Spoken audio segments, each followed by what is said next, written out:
എല്ലാവരും ഇങ്ങോട്ട്. ദേവികുളം സബ് കളക്ടറെ ബോധമില്ലാത്തയാളെന്ന് അധിക്ഷേപിച്ച് എസ് രാജേന്ദ്രൻ MLA മൂന്നാറിൽ പുഴയോരം കയ്യേറിയുള്ള പഞ്ചായത്തിന്റെ കെട്ടിട നിർമ്മാണം തടഞ്ഞതാണ് MLAയുടെ അധിക്ഷേപത്തിന് കാരണം. ആയിക്കോട്ടെ, ഇന്ന് നമുക്ക് ഇവിടെ തന്നെ കൂടാ. എല്ലാം അറിഞ്ഞിട്ട് തന്നെ. നവകേരളവും നവോത്ഥാനവും മുദ്രാവാക്യമാക്കിയ സർക്കാരിന്റെ പ്രതിനിധിയായ ഒരു MLA ഈ മട്ടിൽ പ്രവർത്തിക്കുമ്പോൾ ശ്രീ ജയശങ്കരൻ എന്താണ് തോന്നുന്നത്? ഇത്രയും ഗതികേട് പിടിച്ച ഒരാളെ ഞാൻ കണ്ടിട്ടില്ല. ആദ്യമായിട്ട് പറയാനുള്ള ഈ നാട്ടിലെ മിടുക്കികളായ പെൺകുട്ടികളോടും മിടുക്കന്മാരായ ആൺകുട്ടികളോടും അവരുടെ മാതാപിതാക്കളോടുമാണ്. ഇവിടെ മോല് കണ്ടോ, ഇതാ ഹൈലൈറ്റ്. നിങ്ങൾ ആരും തന്നെ ഈ സിവിൽ സർവീസിന് പോകരുത്. കാരണം ഇതുപോലെ രാജേന്ദ്രനെ പോലെയുള്ള പ്രതിഭാശാലികളായ MLA-മാരുടെയും ആശാനെ പോലുള്ള അതിപ്രതിഭകളായിട്ടുള്ള മഹാപ്രതിഭകളായിട്ടുള്ള മന്ത്രിമാരുടെയൊക്കെ തെറി കേൾക്കണമെന്ന് നിങ്ങളുടെ ജാതകത്തിലുണ്ടോ?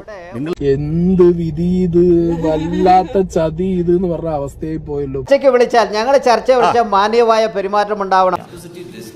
അതുകൊണ്ട് ഇപ്പൊ എന്താ? അല്ല ഒന്നുമില്ല. രാജേന്ദ്ര ഒന്ന് മിണ്ടാതിരിക്കും. ഞാൻ ഒന്ന് പറഞ്ഞോട്ടെ, നിങ്ങളുടെ അത്ര മാന്യതയൊന്നുമില്ല. ഞാനൊരു ഗുണ്ടായുസം നടത്തുന്ന ആളാണ്. ഞാനൊരു തല്ലിപ്പൊളിയാണ്. ജയശങ്കരെ,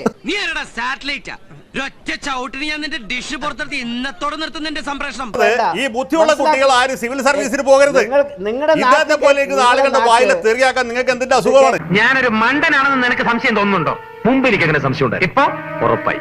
ആശാനെ പോലുള്ള മന്ത്രിമാരുടെ വായിലുകൾ നമ്മൾ കേട്ടല്ലോ. അത് വാമൊഴി വഴക്കം. പറ്റിപ്പോയടാ. വേണ്ട വേണ്ട, ഞാൻ പലതവണ പറഞ്ഞതാ, കേട്ടില്ല. ഇത് അസംബ്ലിയല്ല മിസ്റ്റർ രാജേന്ദ്രൻ, ഇത് അസംബ്ലിയല്ല. ഇതിനാണ് അവനവൻ പാരാന്ന് പറയുന്നത്. സ്ത്രീ ശാക്തീകരണം എന്താണ്? ഇവിടെ വനിതാ മതിലിന്റെ കാര്യം വിനു ചോദിച്ചു. തൊഴിലുറപ്പുകാരല്ലാതെ ഇടുക്കി ജില്ലയിൽ ആരെങ്കിലും വന്ന ചോരത്തിളപ്പിന് ഇപ്പൊ എന്ത് ചോര തണുത്തു പോയാ?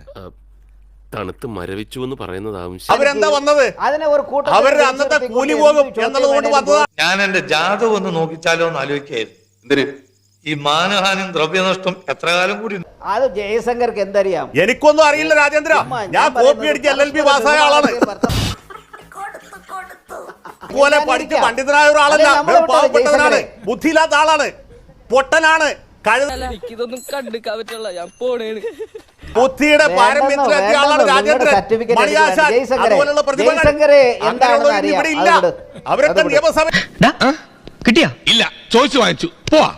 ഈ സാധനം നിങ്ങൾ എല്ലായിടത്തും സ്റ്റാറ്റസ് ആക്കി സ്റ്റോറി ആക്കി വെക്കണം.